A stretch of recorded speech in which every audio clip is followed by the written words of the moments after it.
मोदी इस वक्त दिल्ली में एनडीए शासित राज्यों के मुख्यमंत्री और उप मुख्यमंत्रियों की बैठक में की अध्यक्षता करने के लिए इस वक्त अशोका होटल पहुंच चुके हैं, जहां पर ये बैठक चल रही है दिल्ली में। और यहां पर तमाम मुद्दों पर चर्चा की जाएगी। खासतौर पर ऑपरेशन सिंदूर की सफलता पर प्रस्ताव पेश किया जा सकता है। जाति जनगणना का जो फैसला सरकार की तरफ से लिया गया है उस पर इस बैठक में प्रस्ताव पारित हो सकता है। तो प्रधानमंत्री नरेंद्र मोदी का स्वागत कर रहे हैं बीजेपी के अध्यक्ष जेपी नड्डा और तमाम नेता इस वक्त यहाँ पर मौजूद हैं। और इसके साथ ही साथ आप ये देख सकते हैं कि किस तरह से प्रधानमंत्री नरेंद्र मोदी का स्वागत किया जा रहा है। रेखा गुप्ता दिखाई दे रही हैं दिल्ली की मुख्यमंत्री, और प्रधानमंत्री नरेंद्र मोदी एनडीए शासित राज्यों की बैठक में हिस्सा लेने के लिए इस वक्त पहुंच चुके हैं। आप ये सीधी तस्वीरें देख रहे हैं। यहाँ पर शिंदे दिखाई दे रहे हैं, महाराष्ट्र के उप मुख्यमंत्री अजित पवार दिखाई दे रहे हैं। यहाँ पर हमें देखेंगे तो जो जनसेना पार्टी है पवन यहाँ पर हमको इस वक्त दिखाई दे रहे हैं प्रधानमंत्री नरेंद्र मोदी का स्वागत करते हुए।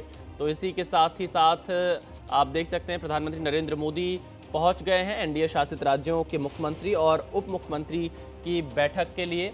ये सीधी तस्वीरें इस वक्त हम देख रहे हैं। और इस बैठक में एनडीए शासित जो राज्य हैं उनके मुख्यमंत्री और उप मुख्यमंत्री मौजूद हैं। दो खास प्रस्ताव आने की उम्मीद है। पहला ऑपरेशन सिंदूर की सफलता को लेकर और दूसरा जातीय जनगणना के सरकार के फैसले को लेकर। और इसके साथ ही साथ एनडीए शासित राज्य में कैसे जो तमाम योजनाएं हैं बेहतर समन्वय के साथ आगे बढ़ें। जो बीजेपी का संकल्प पत्र रहा है 2024 के लोकसभा चुनाव में या राज्यों में जो उनके संकल्प पत्र रहे हैं एनडीए के, उनको कैसे धरातल पर लाया जाए, पूरा किया जाए, इन तमाम मुद्दों पर बातचीत होगी। अब आप ये तीन तस्वीरें देखिए। पीएम मोदी की अध्यक्षता में बैठक है। गृह मंत्री अमित शाह भी पहुंचे थे, थोड़ी देर पहले राजनाथ सिंह पहुंचे थे। नीतीश कुमार भी इस बैठक में पहुंचे हुए हैं। नीतीश कुमार की तस्वीरें दिखाई दे रही हैं। नीतीश कुमार भी इस बैठक में पहुंचे हुए हैं, बिहार के मुख्यमंत्री। हमारे साथ दो संवाददाता इस वक्त दिल्ली से लाइव जुड़ रहे हैं, अंकित गुप्ता और पवन कुमार गौड़। अंकित, पहला सवाल आपसे कि जो बैठक है प्रधानमंत्री नरेंद्र मोदी की अध्यक्षता में अब शुरू होने वाली है, इसका मुख्य एजेंडा क्या माना जाए, किन मुद्दों पर चर्चा होगी और क्या कुछ खास रहने वाला है?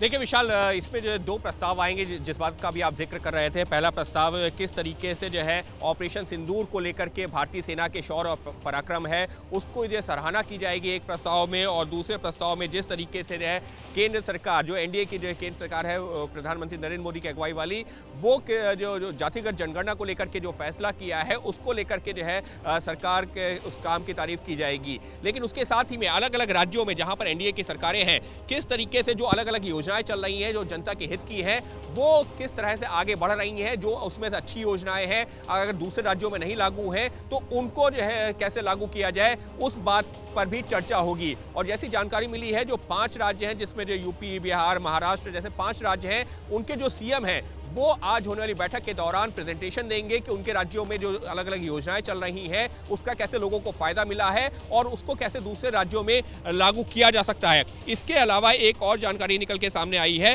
कि ये जो एनडीए सरकार का, यानी कि जो प्रधानमंत्री नरेंद्र मोदी के कार्यकाल का जो है ये तीसरा टर्म का पहला साल पूरा हो रहा है, तो उसके उपलक्ष्य में भी तमाम तरह के किस तरह के कार्यक्रम करेगी एनडीए सरकार अलग अलग राज्यों में जहां पर उसकी सरकार है, उसको लेकर के चर्चा होगी। और एक चीज और है कि लोकतंत्र हत्या दिवस, यानी कि जिस तरह से इमरजेंसी लगाई गई थी उसके 50 साल हो रहे हैं, तो उसको भी बीजेपी और एनडीए की जो तमाम राज्यों में सरकारें हैं वहां पर जनता के बीच ले जाएंगी और इस बात को जिक्र करेंगी कि कैसे 1975 में लोकतंत्र की हत्या की गई थी। तो ये तमाम चीजें हैं जिस पर होगी आज की बैठक के दौरान महत्वपूर्ण चर्चाएं। जी तो देखिए, अंकित गुप्ता बता रहे हैं कि किन किन मुद्दों पर चर्चा होगी। कई राज्य अपने राज्यों की एक एक योजना का प्रेजेंटेशन भी इस बैठक में देने वाले हैं, जिसमें यूपी, महाराष्ट्र शामिल हैं। पवन गौड़ हमारे साथ जुड़े हुए हैं। पवन, एनडीए शासित राज्यों के मुख्यमंत्री यहाँ पर आ रहे हैं, एक तरह से ये एनडीए की एकजुटता को भी दिखाने का संदेश यहाँ से दिया जा रहा है। जाहिर तौर पर विशाल बिल्कुल ठीक कह रहे हैं आप कि जिस तरह से एक तरफ अगर बात करें इंडिया गठबंधन की, तो आपने देखा होगा कुछ दिन पहले पी चिदम्बरम का एक बयान आया, उन्होंने कहा कि कहीं ना कहीं इंडिया गठबंधन जो है बिखर गया है। तो ऐसे में एनडीए को ये जो बैठक है, उस बैठक के माध्यम से एक बड़ा शक्ति प्रदर्शन इसको देख सकते हैं, या एक मैसेज जो है इसके बारे में देख सकते हैं कि एनडीए एकजुट है। चाहे वो बात करें बिहार की, चाहे बात करें आंध्र प्रदेश की, चाहे वो नॉर्थ ईस्ट वाले राज्यों की, चाहे जो तमाम जो अन्य राज्य यूपी, बिहार, गुजरात, महाराष्ट्र, जितने भी एनडीए दलों के जो नेता हैं वो सब यहाँ पहुँचे हुए हैं। सिर्फ चंद्रबाबू नायडू क्योंकि उनके जो नेटिव विलेज है उनमें अपना गृह प्रवेश करना है, उसके चलते पहले ही उन्होंने मना कर दिया था। दूसरे जो पुडुचेरी के जो मुख्यमंत्री हैं एन रंगास्वामी, उन्होंने अपने व्यक्तिगत कारण से कल नीति आयोग की बैठक में भी शामिल नहीं हुए थे, तो उन्होंने पहले ही संदेश भेजा हुआ है। उसके अलावा बाकी सारे जो एनडीए दलों के जो नेता हैं वो यहाँ है। शक्ति प्रदर्शन एनडीए का आप इसको मान सकते हैं, एनडीए एकजुट है इसका मैसेज आप मान सकते हैं। और वही कारण है जब प्रधानमंत्री पहुंचे तो आपने तस्वीरों में दर्शकों को लगातार दिखाया कि जो एनडीए के जो बड़े नेता हैं उन्होंने प्रधानमंत्री का स्वागत किया। उसमें चाहे बात करें पवन कल्याण की, नेफ्यू रियो की, रेखा गुप्ता, एकनाथ शिंदे, अजीत पवार, मतलब एक साफ संदेश देने की कोशिश की गई कि एनडीए एकजुट है प्रधानमंत्री नरेंद्र मोदी के नेतृत्व में। और उसके साथ साथ तमाम जो एनडीए के नेता हैं, क्योंकि आज महीने का आखिरी रविवार भी है, तो ऐसे प्रधानमंत्री के मन की बात का कार्यक्रम भी आता है, तो ऐसे में तमाम जो एनडीए के नेता हैं वो प्रधानमंत्री के मन की बात का कार्यक्रम भी यहाँ 11 बजे से अशोका होटल में सुनेंगे।